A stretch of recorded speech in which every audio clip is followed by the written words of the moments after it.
Welcome to this afternoon's Afternoon Constitutional, redundancies sold separately. Thank you for joining us. And again, the only one of these programs that I can tell that lets you call in if you have something to say as well at 434-964-1075.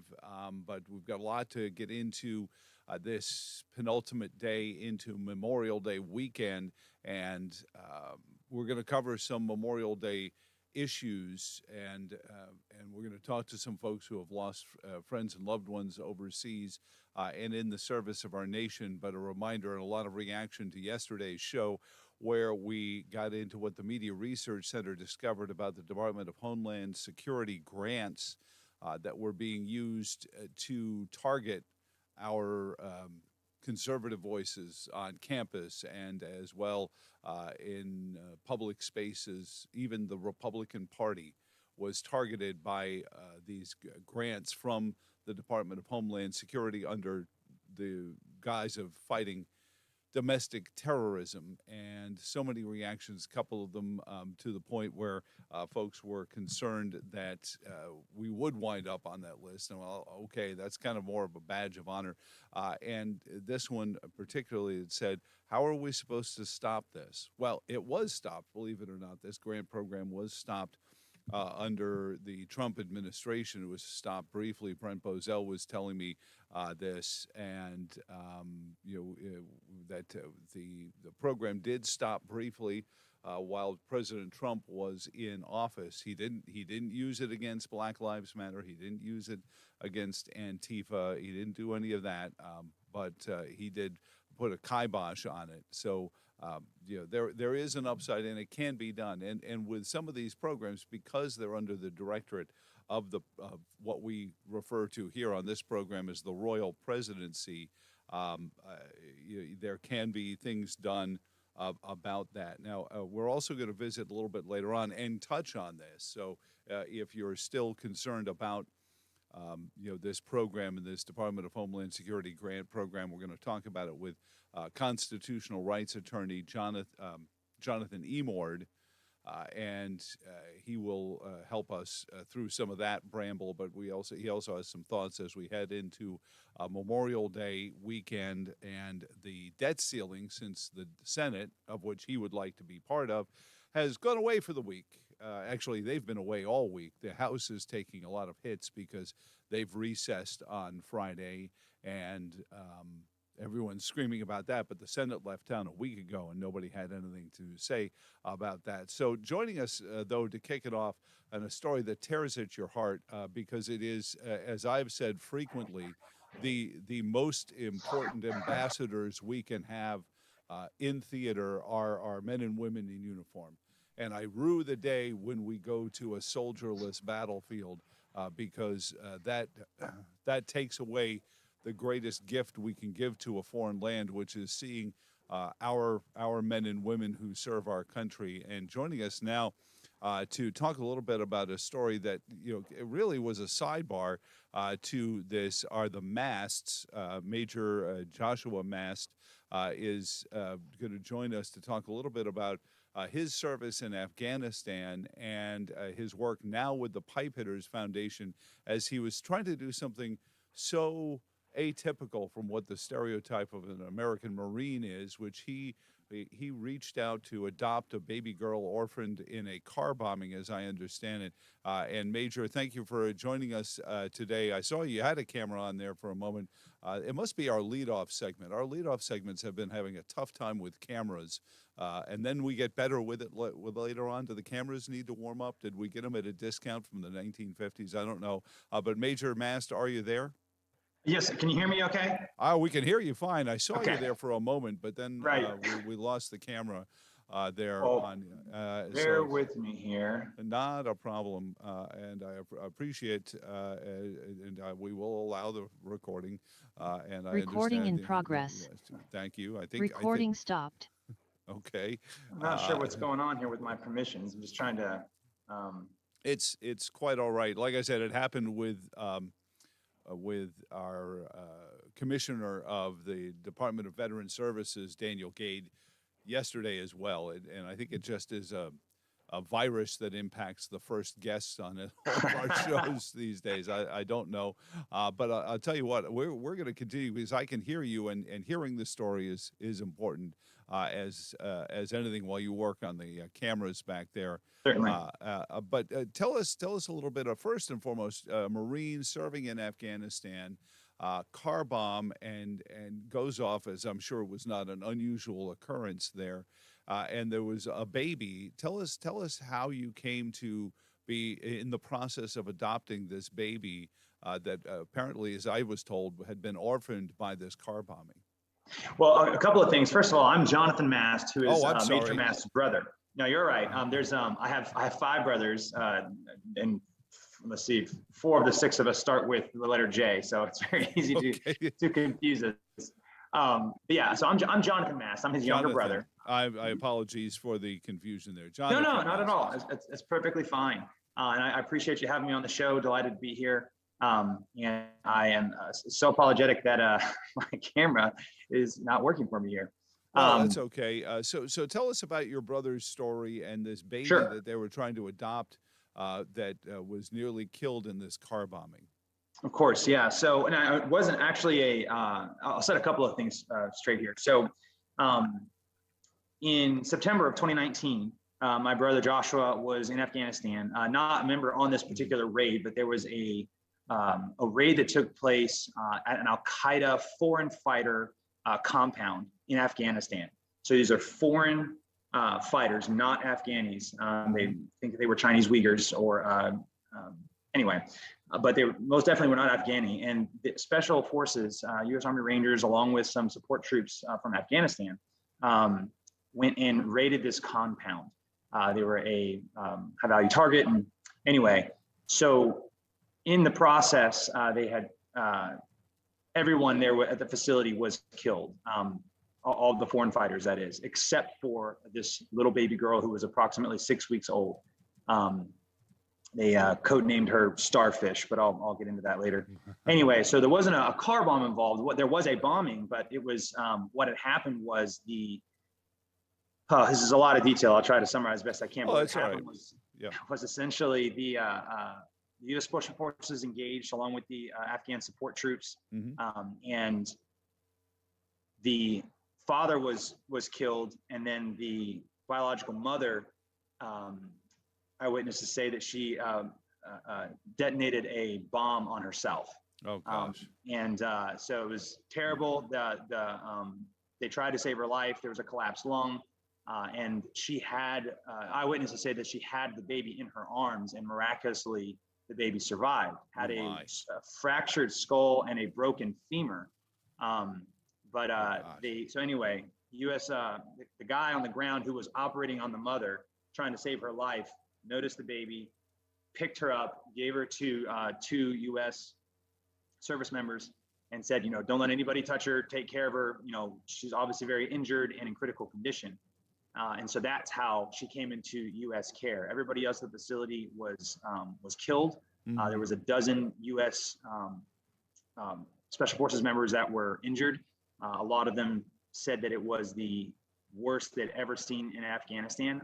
Every single person there in the compound fought to the death, wouldn't surrender. They actually started out, they surrounded them and had them there was no way out. And then they announced their presence by calling out to them on loudspeakers and asking them to surrender. And then they responded, they, as in the Al-Qaeda foreign fighters, responded with firing at the U.S. troops and Afghan support troops. So that's how she came into U.S. care at the time. And so now your brother, Major Joshua Mast, was involved with this unit, and then he and your sister-in-law then tried to adopt, or were in the process of adopting this baby? Yes, sir. In a nutshell, he arrived. He landed in Afghanistan at the same night that raid was occurring. So he's not special operations. He's actually a JAG. He's a military lawyer. Okay. And anyway, so he was on base at the base there when they came back in. And an important aspect that is necessary to for the story is that the Americans not only saved her life medically speaking, but the Afghan foreign troops are rather, well, politely putting it, have an extreme view on Al-Qaeda foreign fighters in their country and wanted to shoot her on the spot and throw her in the river. The baby. The baby. She's 6 weeks old. And she had no ability to choose where she was. She was absolutely just, cursed by birth to be in the middle of this firefight. Oh my God. Absolutely 100% correct. And so there's eyewitness accounts of one of the Afghan support troops going up, waving his pistol around, trying to get these American people who service members who had the child in their possession to give them to her. He's like, no, before we leave, let me shoot her and throw her in the river. I don't want her to grow up to be a foreign fighter in my country. And that's not to speak poorly of Afghan support troops and whatnot, but in this instance, they saved her life in two ways. One, with the medical support that they were giving her on the ground, and then two, by keeping her from the Afghan support troops. And that's an important detail for what I'll mention later in the story is that she's not Afghanistan. She was the daughter of a known Al-Qaeda foreign fighter who was there to recruit child and train child soldiers. That was what his job was, which is why they went and decided to raid that compound. So it's almost like a triple whammy against this baby, Jonathan, as I can see it. I mean, she could have been an infant without anyone wanting her. Because of the attitude of the Afghanis towards those people coming into the country, trying to recruit Al-Qaeda, and now she's tainted by that.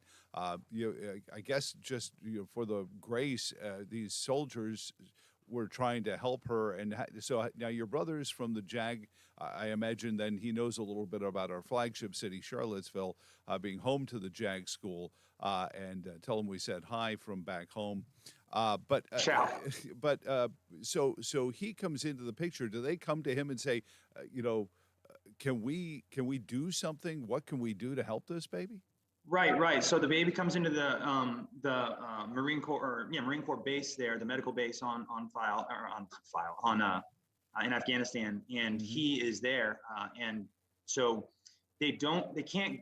For one, if they give her to anybody, they can't give her to an orphanage. They can't. There's no hospital there or anything like that. So in order to keep her alive, medically speaking, they have to keep her, obviously. And then the other thing is that they were afraid, even if she was healthy enough and there was proper medical care, that because of her origin, that she would either be Afghan orphans in general have a very high probability, particularly females, of being trafficked. And they were afraid that either she would not be taken care of medically, or that she would have even a higher risk than a normal Afghan child would of being trafficked or killed. And that almost sounds like her best option, is shoot her or traffic her, or my gosh, this is starting to turn into a movie that I'm expecting some sort of superhero task force to ride in on. Oh, that's right. The Marines are there already. Right. Okay, continue with the story, Jonathan. So what happens at this point is, in order to, she's obviously not American. So what my brother essentially does, he and his wife decide rather quickly to keep her from going to an orphanage, and so that she's not stuck in limbo at the base, the medical base, they put in to adopt her and try to start that legal guardian process, which is a huge ordeal, being that she's a foreign national's daughter, and not foreign national's daughter, but the daughter of an Al-Qaeda terrorist. Sure, and she's not their daughter, and she's from a foreign land. They don't even have somebody to point to and say, all right, here's who gave her up for adoption. Absolutely, you're right. So, so good he thing puts he's into a lawyer then. Yes. We were quite proud of him in that regard. But anyway, so he starts that process, and with the support of this chain of command, and of course everybody on base, the people that rescued her, the nurses that took care of her at the hospital. There was a particular colonel who was in charge of the hospital base, and he made sure to oversee that she was properly taken care of. So all these people were very much in support of. They codenamed her Starfish. And Operation Starfish. It was just kind of a nickname they gave. so very much in support of her and him taking on the process of trying to get her adopted and get her back to the U.S. Because they thought that they would, and she did need long-term medical care because, again, fractured skull, broken femur. Yeah, at that age, my gosh. Right, severe burns on her forehead and just things like that from being so close to the detonation of the suicide vest. So then, so they're working on the process of that. They're also, I'm sure, bracing for the medical care she's going to need back here at home. But I imagine she's getting pretty good medical care at the Marine base as well. Was she making a good recovery? I mean, we have time to get into the ramifications of what happened when President Biden said, "Get out." But she was. My heart says I hope she was making progress with her health even there. Right. No, she was definitely making great progress. She recovered very quickly. The nurses and doctors just loved on her. But she's recovered pretty quickly. And right now, she's actually a couple months shy of being 4 years old, and she is playing soccer. So she has made a fantastic recovery, and that's obviously jumping very far forward in time. But no, she was definitely. But she is not with your brother. She is not your niece. She is not here in the United States. To correct that. So she actually is in the U.S. and has been in my brother's custody since. So yeah, there's a lot. It's very confusing because this is a 3-year process of what's been going on. She's here in the U.S., but they're in a legal battle for her custody. Okay. Because I had been told that, and maybe the folks who wrote the story were trying to get it sold to an animator, and maybe get Disney to.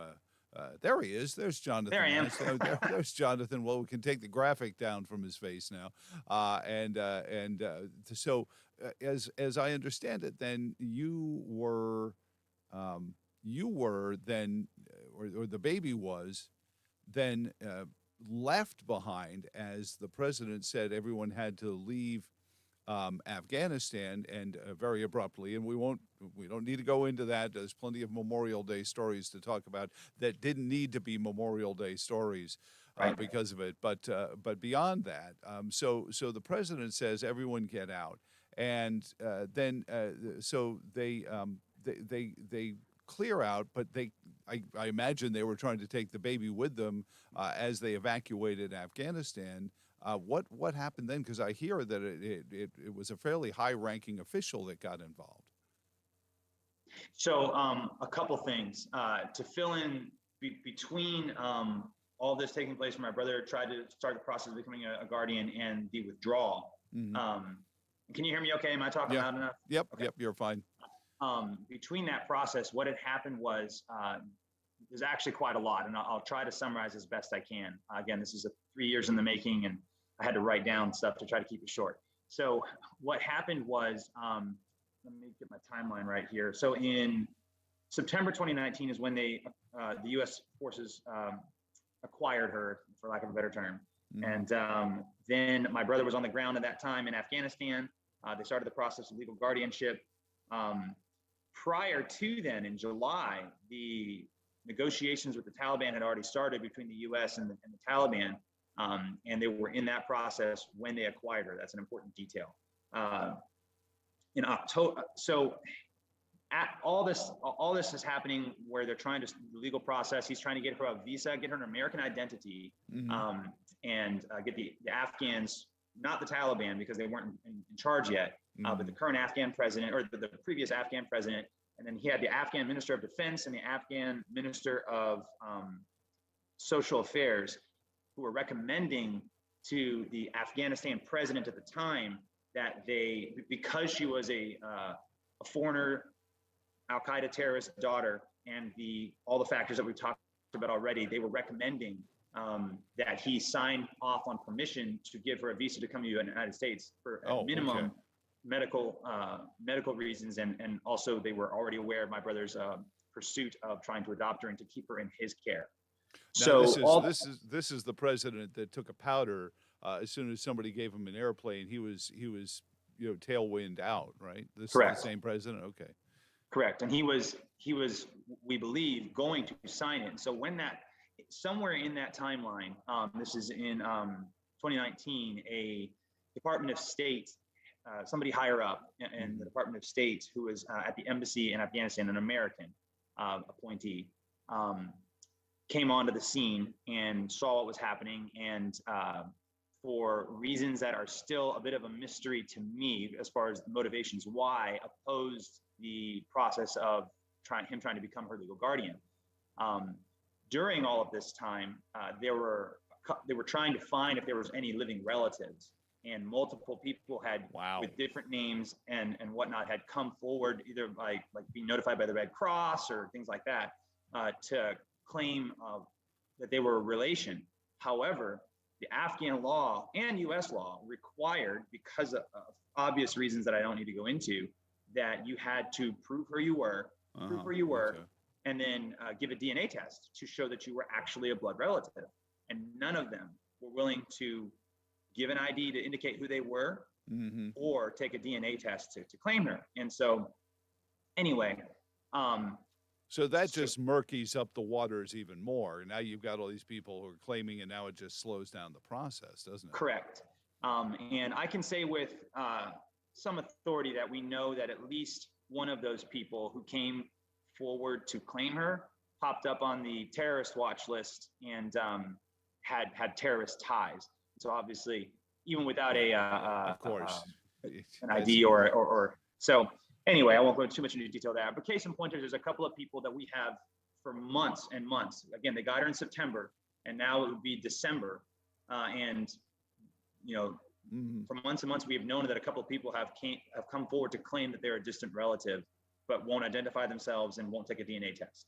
I think this is amazing. We can't find one person out of 7 that leaked a Supreme Court ruling, but we can find, a half dozen relatives of a baby that was orphaned in a terrorist attack. I think we need to switch some people around here in our investigative course.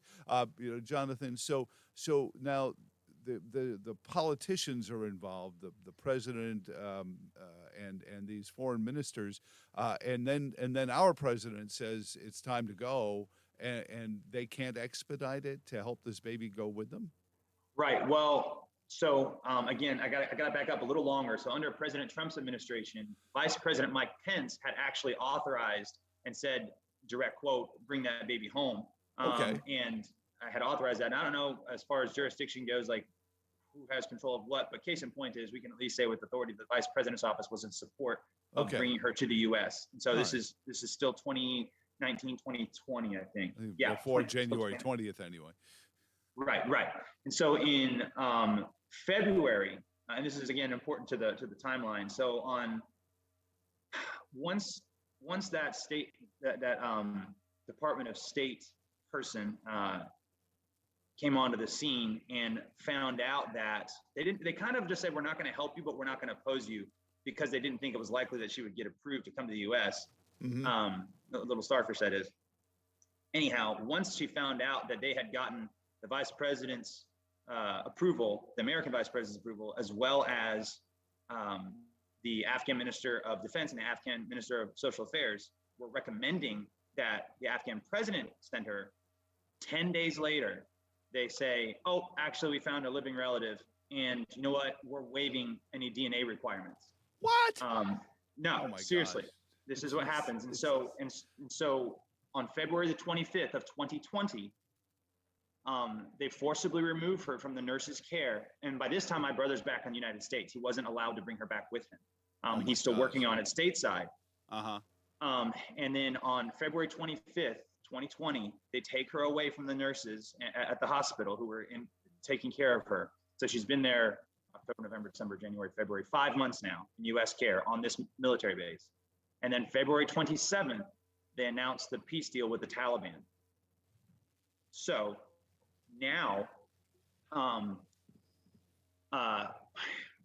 so now all bets are off, because now the authority is going to switch hands, and the president's in a plane headed for Sweden somewhere, and and now we don't. So how is it? And we only have a few minutes left, Jonathan.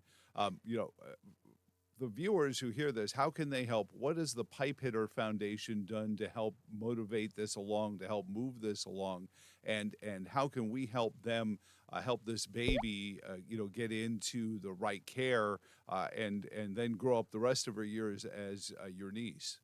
Thank you so much for asking. Yeah, PipeHitterFoundation.org is the organization that's helping my brothers with legal defense. They're an organization that exists particularly to defend men and women in uniform, service members, and first responders, and so on.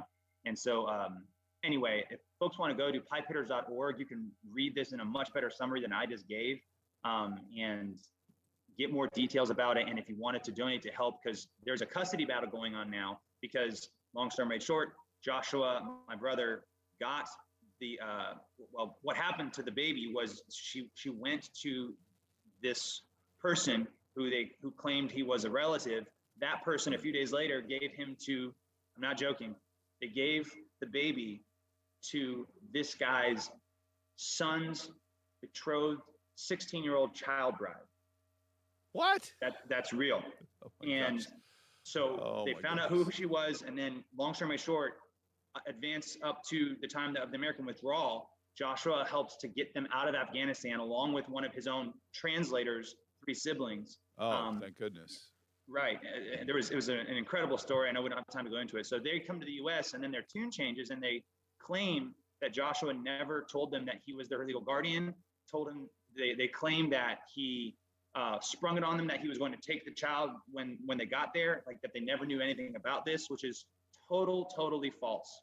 Wow. So now they're in a legal battle with the Department of State. That particular person, Donna Welton is her name, who was the person who authorized that decision. And in a nutshell, to try to summarize, is where we are right now. My brother Joshua is in a legal battle with this couple, and particularly though it's with the Department of State. Sure. To try to basically, he's been accused of child trafficking. He has been accused of fraud. Yeah, he was the one stopping the child trafficking, for heaven's sake. Absolutely correct. You're absolutely correct. And he's been accused of forging American and Afghanistan legal documents. And so there's already been 2 court cases, and both of them have. Oh, and by the way, he has offered this entire time, like if you claim that you're legal relatives, take a DNA test. And this has been a 2-year process, and they have declined the entire time. And we believe that is because they know they are not, and they have no legal claim on the child whatsoever. But again, time won't allow me to go into it very much. Right. But no, I understand.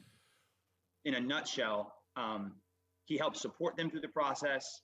They were going to send the child to the U.S. because they understood that she was his legal responsibility. By this time, he's already finished the guardianship process. 3 weeks after, I think that, forgive me if I get this wrong, but I think it was 3 weeks after they got custody of her, he finalized the adoption process. And so but he's in the United States and she's in Afghanistan, and then there's an administration change. Right. And anyway, all that happened. So this is something that I'm not sure Tom Cruise needs to star in, or I would suggest Disney, because they're just synonymous with animation, but not these days. But some animator out there will make this into a heroic tale, and so we're still in process. PipeHitterFoundation.org, Jonathan, correct, is where people should go to help out. Do you need obviously funds? The lawyers don't work cheap, and I just got a note say, well, why he's a lawyer? Why you never ever. Every lawyer that represents themselves as a fool for a client, and because you're too close, you need the outside disparity and dispassion of a barrister properly. So is it PipeHitterFoundation.org? PipeHitterFoundation.org. You can find a lot more information there. And touching on that very briefly, there's a $1 billion law firm that the Department of State has at their disposal that has taken on the former caretaker's case. Oh, really? And so now there was another. My brother same Joshua, same law firm that works for Hunter and his. Actually, it is the same. It is the same law firm that. No. Right, No. it is. Oh my God. It is. Not joking. Oh my goodness. Oh, So, so I those are the opponents, and they actually at first, in my opinion, because I've been here since the beginning of all of sure. this, they tried to more or less bleed him dry with delaying processes Mhm. and objecting to a lot of basically running up the court hours Right. and putting him in the hole financially, thinking that he would just cave because he couldn't handle Right. that. They Making, never at any point argued what is in the best interest of the child. of They course not. argued actually for the opposite of that, and they said that you should ignore. They asked the first judge to ignore in his ruling Mm. what was in the best interest of the child because it was irrelevant to the case. Well, look at who their other notable client is, and that seems to be their modus operandi as well. Jonathan Mast, I appreciate your time here on the Afternoon Constitutional, and I hope we can have you back as the story unfolds some more, and hopefully, folds out into something good. Anyway, but thank you so much for your time. Give your best to your brother and your sister-in-law, and all of our hopes here. And again, pipehitterfoundation.org. Have a great afternoon, sir. Thank you, Joe. Thank you for having me. Appreciate it. And we're going to switch gears here and jump in.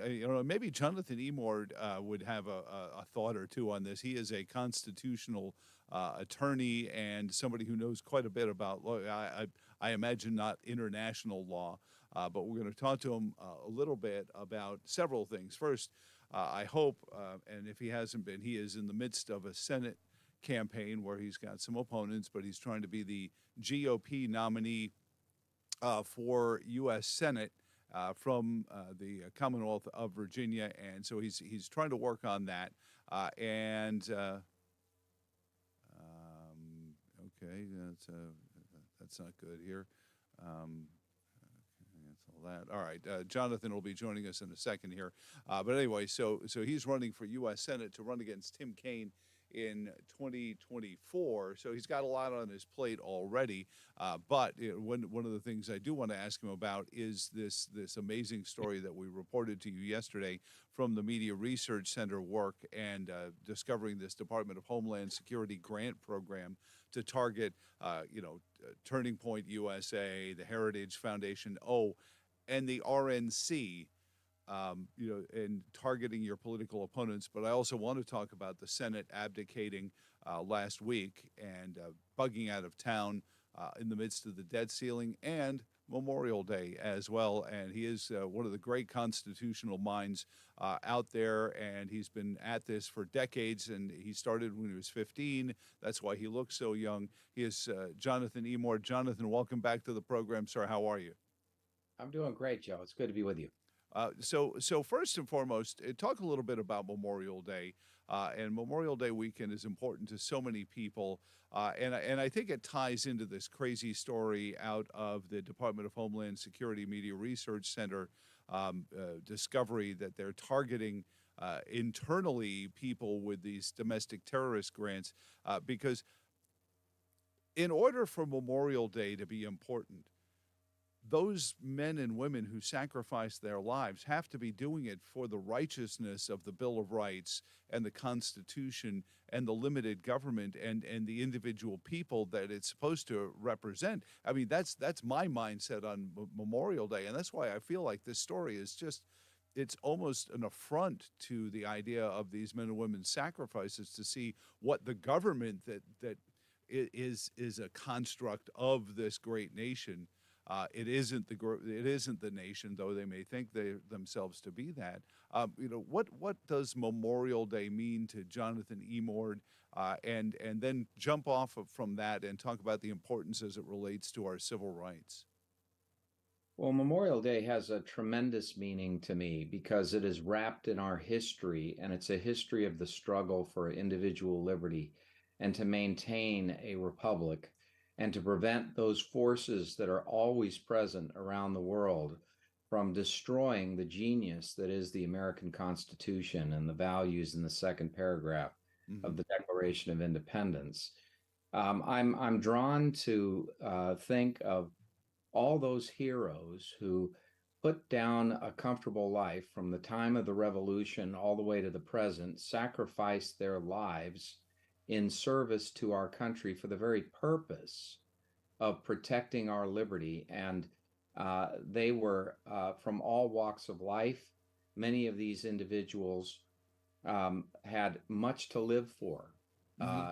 and all of them did. But many of them were looking at a future so bright. I mean, I'm drawn to remember the Civil War, the poetry that came out of so many, but particularly Sullivan Ballou, who during the Civil War was a Union soldier, and he wrote on the eve of the Battle of Bull Run that he, to his wife Sarah, he wrote to her in language that I cannot replicate in words, just how poetic and just ingenious it was, about how he foresaw his death, and that she need not, he was concerned Oh my about gosh. her, and that he would nonetheless, even if not in a corporal form available after this point in the war, would come back to her and would Mm-hmm. be the summer breeze upon her cheek, and would be the sunlight that would shine into her eyes in Mm-hmm. the summertime. And I mean, so the point is, these people knew when they entered the service of the United States that they could at any moment be required to be in a battle that would sacrifice their lives. True. And Yeah. they knew that they were doing this because they believed fundamentally in the core values of this country. And it is a disgrace to have institutions of the government turn on these very people for whom the government would not exist were it not for their sacrifice, Mm-hmm. for Amen. their willingness. All the people in the military. When I was a little boy, my father was in the United States Air Force, and we were stationed overseas in England. And there was this Colonel Spain, DeWitt Shy Spain, who flew for the first time the Phantom jets into Lakenheath and Alconbury in England. And he was the base commander. And I will never forget, that was in the heart of the Cold War. I will never forget the beauty and the courage and the grace of those men in arms, those United States Air Force soldiers who were willing to lay down their lives, those airmen who would get inside those Phantom jets and fly to the Russian border, Mm-hmm. would mock a dogfight with Russian MiGs and photograph them. And on their way, each time they flew, they did not know until later in the mission whether it was a hot or a cold war. They Right. were operating on the assumption that today we are going to war. So very brave, very willing to fight for freedom. And Well. this has been our legacy from the start of the country. Mm-hmm. And it is the greatest, you know, a city upon a hill, a beacon of light for a world in darkness was the language of Winthrop here in the start of the American experiment. And Oh yes. and it is that genius. We are an exceptional people. This is an exceptional land. The uniqueness of the American Constitution and Declaration. Nowhere else on earth did this happen. Did a government come into existence which was dedicated to protect the rights of the governed? All other times before and since, government has been the one that has possessed the power to grant Right. rights. Here, we understood our rights came from God, and we understood that the people were sovereign and the government was to be their servant. What made our American founders different? Was it the fact that they had become, wealthy and powerful, but yet were still treated like second-class citizens by the king, that gave them a perspective on wealth and power and the position that they held in the community that brought Jefferson to write, to these ends we pledge our lives, our fortunes, and our sacred honor. These fellas in the Continental Congress, they had everything. All they had to do was play ball, and they'd be the landed gentry of this nation under the king. So they didn't need to go and risk it all for that. What in your mind, Jonathan, made that different for them? Well, they were children of the Enlightenment. They had come about at a time when John Locke's second treatise on government had merged with what was known as radical Whig philosophy, the opposition political movement to the Hanoverian kings.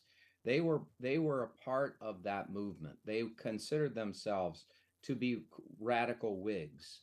And by that, I mean people who believed that rights were individual, that Hmm. king was not possessed of all rights. They rejected the notion of the divine right of kings. They had hubris in that, as far as the king was concerned, King George, because they dared speak to him directly, not Right. through his counselors, not through his ministers, but to him directly, as they did many times in seeking redress of their grievances.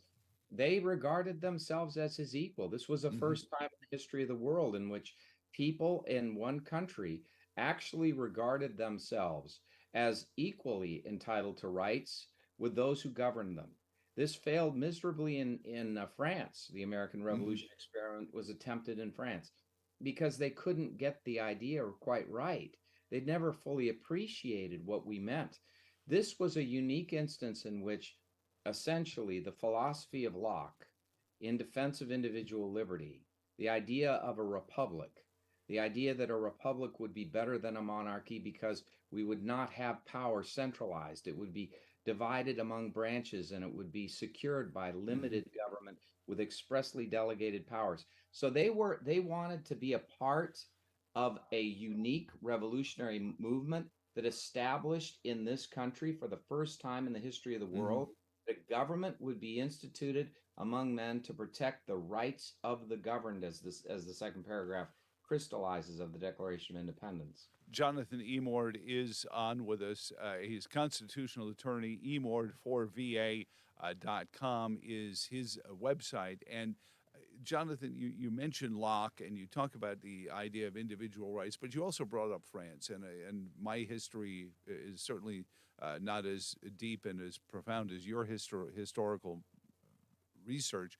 But I had always been told that the key difference between France and the United States was France really had no restrictive constitution.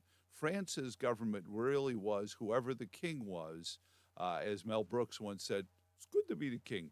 Uh, and, but the United States, having learned under Magna Carta, having grown under Magna Carta, which was really the first time people said, no, no, no, even a king has legal restrictions on what they can and can't do. And I believe, our founders really built off of that and said, we can come up with an even better way to restrict our government. And it took them a couple of 100 years to figure out the way to bribe us from into ignoring it, I think. But that really was, I think, the key was that this was a constitution built on restricting, the authority of the government to do pretty much anything unless they got express permission from the people, correct?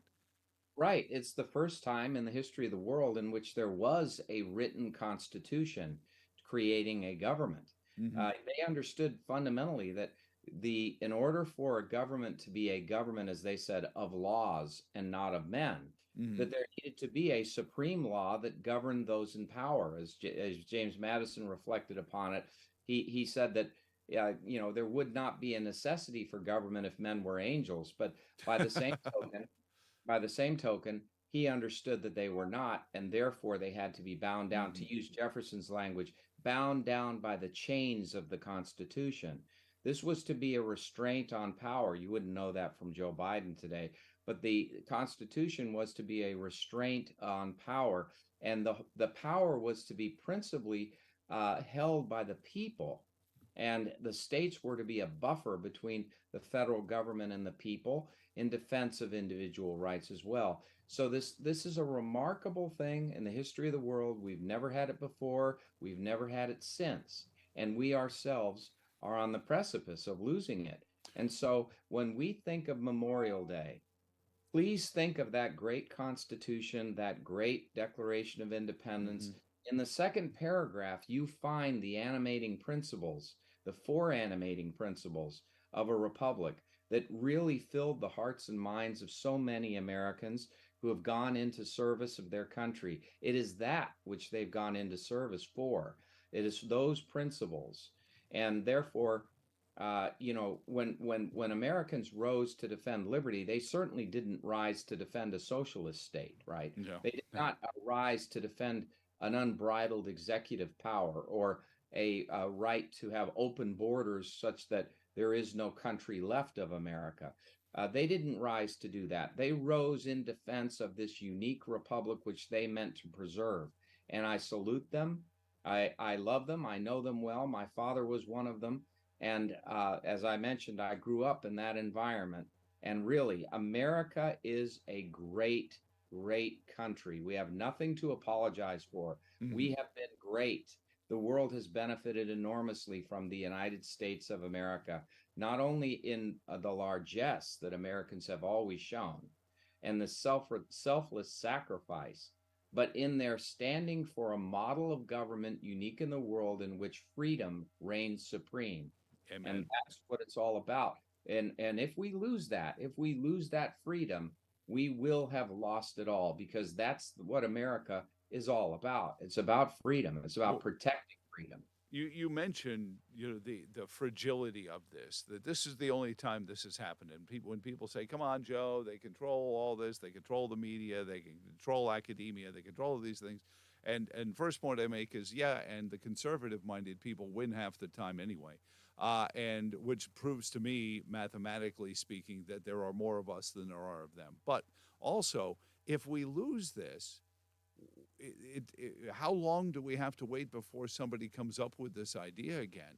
That's why I want to fight to keep and restore what was done 200 plus years ago, and not allow what happened 150 years ago to be used continually as a reason and a fulcrum to keep us under the thumb of this federal state. Now, you mentioned President Biden, and I have to ask, because you are running for U.S. Senate, Jonathan, the debt ceiling negotiations, where they allow the president a modest increase in the debt ceiling along with spending cuts. The bill has been in negotiation with the president and the Speaker of the House for 2 weeks now.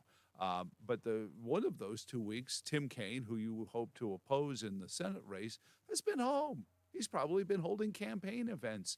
He's in recess right now, and yet everyone is pointing at Kevin McCarthy and the Republicans and saying, "Well, you've failed in your duty." How do they get away with that? Is it because there are no cameras in these newsrooms that'll point at somebody like you saying, "Hold on, where's Tim Kaine in all this?" Well, it's shockingly remarkable that the media has not performed its investigative journalist role to really probe into someone like Tim Kaine. I mean, remember, Tim Kaine was Hillary Clinton's running mate, vice presidential running mate. And the whole thing from the Clinton-Kaine campaign, the Steele dossier, the paying for the Steele dossier, the insertion of it into the FBI, Right, yeah. people who were politically biased, and then the abuse of the FISA courts to get, despite the absence of any bona fide information, this fraudulent Steele dossier resulted in so many warrants being issued and clandestine investigations. They politicized. Remember, the spark that politicized, that weaponized the FBI and DOJ was in large measure the byproduct of the Clinton-Kaine campaign. And I'm saying Kaine was not just a plant, okay? Kaine was intimately involved in this. He was aware of it and recognized he propounded this falsehood when he repeatedly stated that President Trump needed to be held to account for what he said was Russian collusion. Mm-hmm. He knew that was false at the time he said it. There was no evidence to support it. And like Adam Schiff, they all went on this Schiff show where they went after Donald Trump without evidence. Now, that is an egregious thing. It's an egregious thing if you weren't a lawyer. It's super egregious for Tim Kaine, who is. And it is a situation where when you focus on the corruption there's a lot to be answered for. And Kaine has not answered for his role in all of that.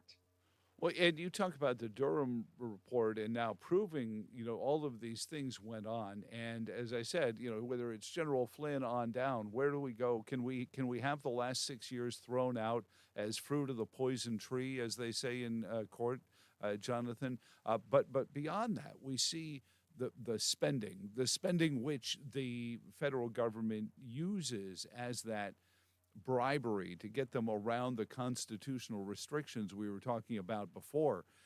So this debt ceiling thing, and I think it has allowed us to see behind the curtain a little bit how desperate they are to continue the funding of all these organizations. I just read a report that said $1.6 trillion in would become unfunded federal mandates, things that the federal government said you have to do these things, we'll send you the money, but you have to do them if this budget goes into effect. I think it was $1.7 trillion in federal mandates tied to monies coming to local governments.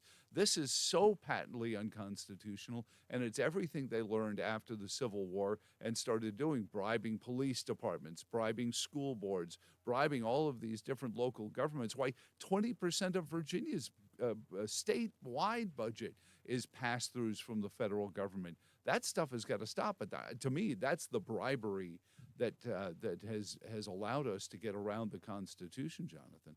Well, that's right. I remember in the 1990s, I wrote a constitutional amendment for the American Legislative Exchange Council to stop unfunded federal mandates, because back then I realized that this was already way out of control, and that the states were increasingly becoming mere functionaries or bureaucrats in the system of federal control. So that's the role. These are separate sovereigns, and they were meant to be competitive. They weren't meant for one to bribe another and to essentially make the other a lackey of the feds. So that is something that still would be wise to do. But I believe in principle, you're absolutely correct on the issue of what the founding fathers intended. They clearly never intended for the states to become mere functionaries of the federal government. They intended for the states to be a bulwark of liberty in defense of individual liberty against any assumption of federal power beyond the Constitution. The Constitution was designedly a constitution of delegated powers, expressly delegated, and nothing beyond that which was delegated was to be kept by the feds. It was to be retained by the states and people, as the 9th and 10th Amendments make clear. A scant few people have been pointing out that if there is a default come January 2nd and the U.S. stops paying its bills, that's on Janet Yellen. She has plenty of money coming in to borrow from Dave Ramsey. She needs to start her first debt snowball. But, she has the revenue coming in. They're going to receive about just shy of $5 trillion in tax revenue for this year. So if there is a default, it's a purely political one, isn't it, Jonathan? It is, and they'll make a lot of it. In fact, they may even deny some benefits that are really essential in order to suggest, using people as pawns effectively, that this is really having a tremendous impact.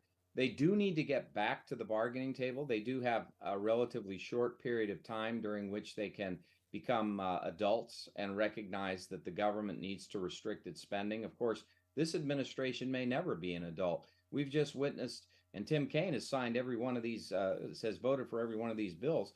We've witnessed over 4 bills that are trillion-plus spending bills, most of which is going for a climate change agenda that is ridiculous, that trying to crush the fossil fuel industry in favor of windmills and solar panels. Okay, that whole agenda, and also woke politics in the military and in the schools, and that whole thing is a horrendous waste of tax dollars.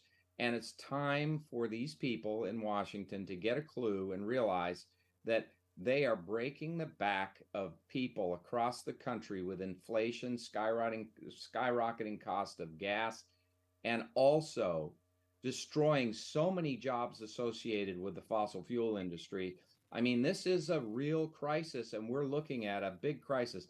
If they cut the spending, there would be a solution. The Republicans would come to the table and there would be a solution. They're just desperately holding on to unlimited government spending, and that's just insane. Well, and so catch us up. Last moment or two we have here. Jonathan Emord is on with us, running for the GOP nomination to run against Tim Kaine. The primary season ends June 20th for a lot of these races. So then it'll start to pick up in the summertime, all these state house races. Have you been associating? I know last time I saw you, you were with Matt Strickland running for the Virginia Senate, some of these races. Will you appear with a lot of these folks to kind of get out in front and get name recognition? How has the campaign been going? It's been going very, very well. And we've been all across the state. We just came back last night from Clark County, where we had a wonderful reception there.